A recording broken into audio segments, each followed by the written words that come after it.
Hello everyone, welcome back to my third after action report. Uh, yeah, what had happened during the last week? So again, only bad news for the Allies. Let's start as always with a short view on the European theater. What happened? The Axis took France. We were not able to throw the Germans out of northern England, and yeah, it was quite difficult for me during this session to keep calm due to the fact that possibly you remember in my first strategy video that I told that we only use, or that my plan is to use 20% of the industrial capacity in the Pacific and 80% for the European theater. Now you can see that we have much more divisions in the Pacific than on the European theater, and yeah, how that comes. It's very easy to explain, and that's the reason why it was very difficult for me to keep cool. This is a last resistance box where around about 15 English divisions are encircled by Germans, and in total my US body player and the English player together with France lost round about 70 divisions in France. Why? So we told the players of the European theater half an hour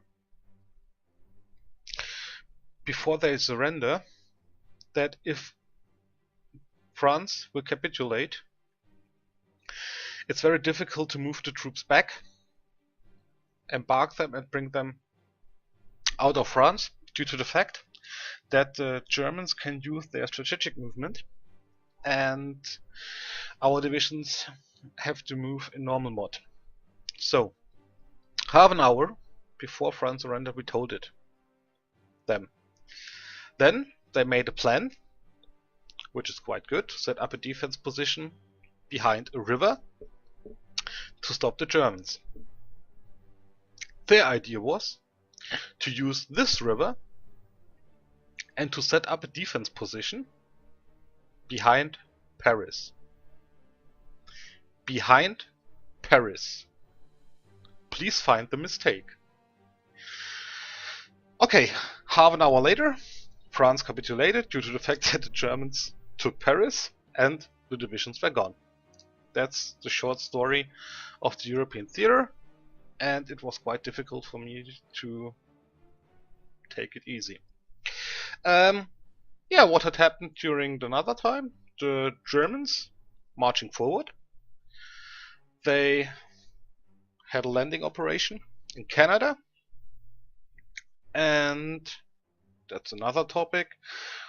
I agreed with the English player that I would use the whole US fleet in the Pacific against the Japanese fleet, and he can use his fleet only to defend the Atlantic Ridge and his island.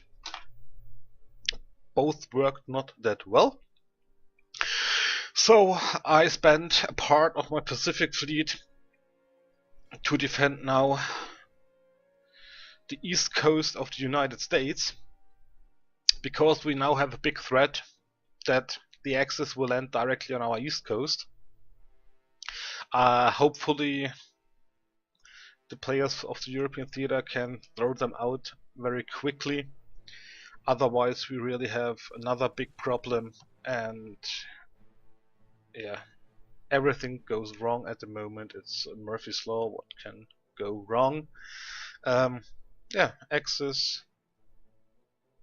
Axis player do a good job, nothing more, but there were a lot of mistakes on the Ally side, definitely. Yeah, that's the European theater. each week is getting more wars and wars. So hopefully we can turn the table next time. Yeah, what had happened in the Pacific? What had happened here? I threw the Japanese player out of Alaska, as promised in my last after action report. I had the possibility to get some of his divisions with my fleet, and yeah, I'm quite happy. During the last session, the Japanese landed near San Francisco, and therefore all those divisions here at the moment in San Francisco, I had to throw them out of this part of the United States. In the time I fought in Alaska, they tried to land here, but they were thrown out.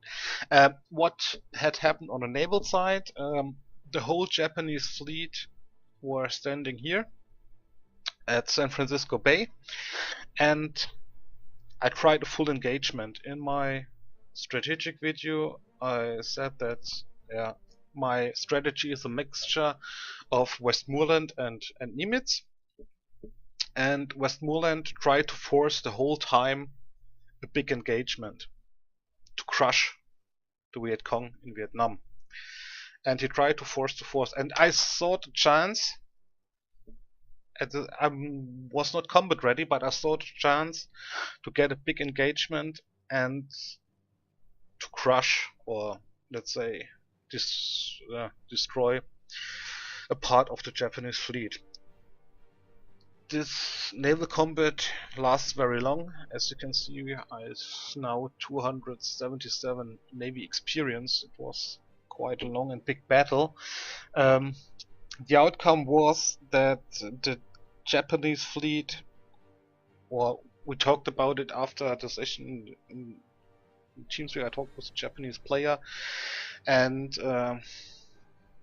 first we saw it as a draw, because the Japanese fleet were heavily damaged, but on the other side the US fleet lost around about 40 destroyers.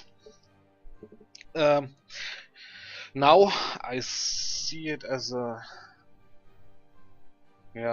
clear win of the Japanese fleet, but due to the fact that I heavily damaged the Japanese fleet and they need to be repaired, I had the chance, as you can see here on the naval overview, to get naval supremacy in a lot of the regions.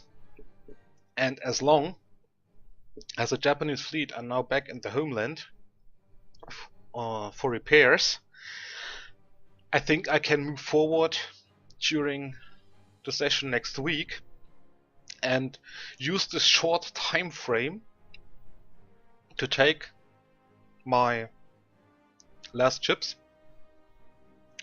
which are not damaged, and to start invasions together with my US Marines. That will be the plan for next week. One of the other Axis players saw this as a clear lose for the United States in fleet combat, and we never can get naval supremacy. But in my strategy video I told that I only need carrier fleet of around about 24 to 30 ships. That will be enough to get naval supremacy against the Japanese fleet when I crush their carrier aircrafts, and then it will be easy job for my torpedo bombers to hunt down the battleships of Japan. Yeah, let's have a short look on the research. On research we now spend some time for the land doctrine. With the naval doctrine I now use Mars strikes, which is quite a key position in my strategy. On air I do no further research at the moment. I'm quite happy with the fighter and torpedo bomber models I have at the moment. And our main focus is at the moment a bit more on the European theater with all those research, and I only use this slot for my master strikes and for my naval doctrine because, as I said, at the end of 38 or middle of 38, my research and my strategy is completed, and then I only need to wait until the carriers and aircrafts are built. From a logistic point of view, we are at the moment short on towed artillery and medium tanks, but we just started those medium tank production, and at the moment I have 163 carrier CAS on stock. The reason is that I have stocked my fleet only with torpedo bombers and carrier fighters.